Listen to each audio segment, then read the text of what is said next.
Assalamualaikum warahmatullahi wabarakatuh. Berjumpa lagi dengan saya, Pak Bambang Purnomo, Guru Mapel Pendidikan Kewarganegaraan kelas 11. Pada pertemuan kali ini kita akan membahas tentang subbab baru, yaitu tentang sistem hukum dan peradilan di Indonesia. Standar kompetensi yang dicapai pada pertemuan kali ini yaitu menampilkan sikap positif terhadap sistem hukum dan peradilan di Indonesia. Kompetensi dasar yang saya ambil adalah untuk mendeskripsikan pengertian sistem hukum dan peradilan di Indonesia. Indikator yang diharapkan dalam pertemuan kali ini, yang pertama, siswa dapat menguraikan pengertian sistem hukum dan peradilan di Indonesia. Nah, untuk yang pertama kali kita akan membahas tentang pengertian sistem terlebih dahulu sebelum kita membahas tentang pengertian hukum. Pengertian sistem adalah gabungan dari beberapa unsur yang saling berkaitan. Jika salah satu dari komponen tersebut tidak berfungsi, maka akan menimbulkan suatu masalah. Nah, unsur-unsur dari sistem tersebut meliputi seperangkat komponen, elemen, atau bagian. Nah, bisa saya analogikan sistem ini seperti struktur organisasi kelas. Di dalam struktur organisasi kelas itu terdapat komponen-komponen.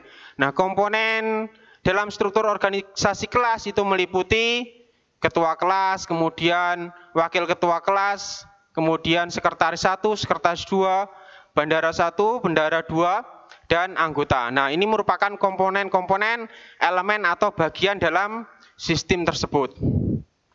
Yang kedua, saling berkaitan dan tergantung. Nah, jadi dalam sistem tersebut itu harus saling berkaitan. Jika ada salah satu komponen itu tidak berfungsi, maka akan menimbulkan suatu masalah. Misalnya saja seperti ketua kelas tidak menjalankan tugasnya dengan baik, pasti akan menimbulkan suatu masalah di dalamnya. Yang ketiga, kesatuan yang terintegrasi. Jadi di dalam sistem tersebut ada satu kesatuan yang harus terintegrasi untuk mencapai sebuah tujuan yang sama. Pengertian hukum. Hukum adalah himpunan peraturan-peraturan yang berisikan perintah dan larangan yang dibuat oleh penguasa negara atau pemerintah untuk mengatur tingkah laku manusia dalam kehidupan bermasyarakat, bersifat mengatur dan memaksa, serta memiliki sanksi yang harus dipatuhi oleh masyarakat. Nah, unsur-unsur dalam pengertian hukum yang pertama, peraturan mengenai tingkah laku manusia dalam pergaulan masyarakat. Nah, jadi dalam peraturan di Indonesia itu ada banyak sekali peraturan yang ada di Indonesia yang diciptakan oleh pemerintah ya. Misalnya saja peraturan yang ada di Indonesia itu misalnya saja seperti Undang-Undang Lalu Lintas, kemudian Undang-Undang ITE, kemudian Undang-Undang Tipikor, tindak pidana korupsi, kemudian Undang-Undang Hukum Pidana, Hukum Perdata. Ini adalah merupakan peraturan-peraturan yang diciptakan oleh pemerintah untuk mengatur tingkah laku manusia. Kemudian yang kedua, peraturan itu berisikan perintah dan larangan. Jadi dalam peraturan itu pasti ada yang namanya perintah dan larangan. Nah, ini bisa saya tunjukkan salah satu ayat dalam Undang-Undang Lalu Lintas itu ada yang berbunyi seperti ini ya, di pasal 288. Setiap pengendara kendaraan bermotor yang memiliki SIM namun tidak dapat menunjukkan saat razia dipidana dengan pidana kurungan paling lama 1 bulan atau denda paling banyak 250.000. Nah, di dalam pasal ini itu ada yang namanya perintah dan larangan. Misalnya saja perintah. Setiap pengendara itu harus memiliki SIM. Jika tidak memiliki SIM, pengendara tersebut bisa dikenakan sanksi. Nah, ini perintah. Kemudian larangan, berisikan larangan.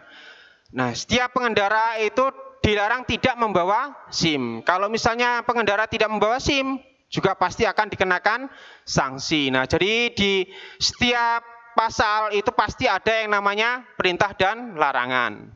Yang ketiga, peraturan itu diadakan oleh badan-badan resmi yang berwenang. Nah, ini badan resmi yang berwenang untuk menciptakan peraturan perundang-undangan itu adalah lembaga DPR. Kemudian yang keempat, peraturan itu bersifat memaksa.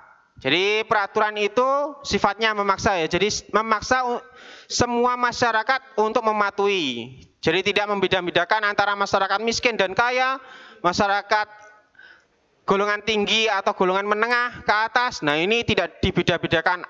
Jadi peraturan ini itu harus dipatuhi oleh semua warga negara, baik itu warga negara asing maupun warga negara Indonesia. Kemudian yang kelima, dalam peraturan tersebut pasti ada yang namanya sanksi yang tegas. Nah, di dalam peraturan perundang-undangan, sanksi ini diatur dalam pasal 10 Undang-Undang Hukum Pidana yang meliputi 2 hukuman, yaitu hukuman pokok dan hukuman tambahan. Di dalam hukuman pokok yang paling tinggi sanksinya adalah hukuman mati, kemudian ada hukuman penjara dan hukuman kurungan. Contoh hukuman mati ini biasanya dikenakan kepada mereka yang melanggar tindakan kejahatan seperti pembunuhan berencana. Ini pembunuhan berencana bisa dikenakan hukuman mati. Kemudian pengedar narkoba yang membawa narkoba lebih dari 1 kilo. Nah, ini bisa dikenakan hukuman mati. Kemudian terorisme ini juga bisa dikenakan hukuman mati. Kemudian yang kedua, hukuman penjara. Hukuman penjara bisa dibedakan menjadi 2, yaitu hukuman seumur hidup dan hukuman sementara waktu. Nah, kalau hukuman seumur hidup ini hampir sama seperti hukuman mati ya.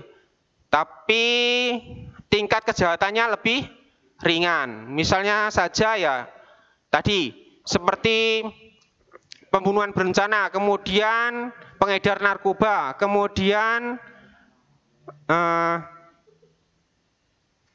terorisme. Nah, ini bisa dikenakan hukuman seumur hidup, namun skalanya lebih kecil. Kemudian yang kedua, hukuman sementara waktu.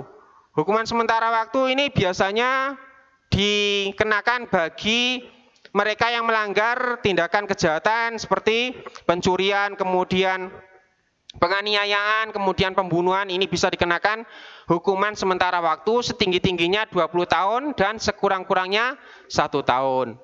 Kemudian yang ketiga, hukuman kurungan. Nah, hukuman kurungan ini dikenakan bagi mereka yang melakukan pelanggaran hukum.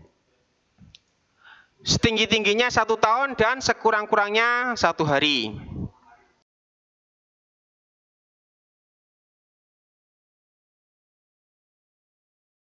Yang kedua, hukuman tambahan.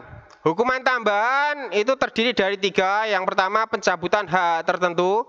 Kemudian yang kedua, perampasan, penyitaan barang-barang tertentu. Dan yang ketiga, pengumuman keputusan hakim.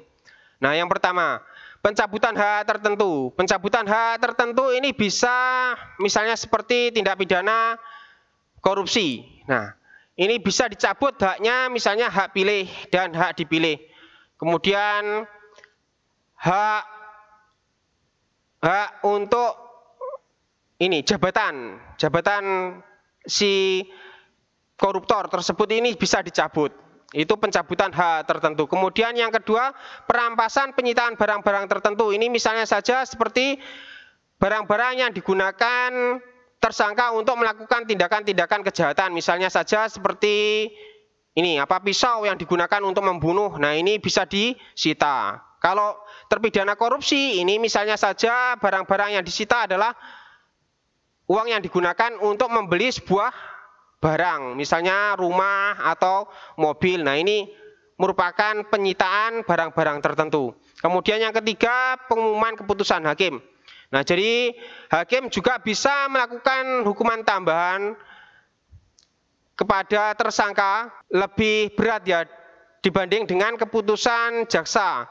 Nah, ini merupakan hukuman tambahan keputusan hakim. Nah, jadi dari apa yang sudah saya jelaskan tadi, pengertian sistem dan pengertian hukum, dapat disimpulkan bahwa pengertian sistem hukum adalah keseluruhan aturan tentang apa yang seharusnya harus dilakukan dan apa yang harusnya tidak dilakukan oleh manusia yang mengikat dan terpadu dari suatu kegiatan satu sama lain untuk mencapai tujuan hukum di Indonesia. Nah, komponen dari sistem hukum ini bisa meliputi struktur kelembagaan hukum, kemudian budaya hukum, dan materi hukum. Nah, dari komponen 3 itu nantinya akan dijelaskan oleh Pak Mintang di pertemuan selanjutnya. Untuk sementara yang bisa saya sampaikan sampai di sistem hukum terlebih dahulu. Untuk pertemuan selanjutnya akan dijelaskan oleh Pak Mintang. Sementara itu saya akhiri. Assalamualaikum warahmatullahi wabarakatuh.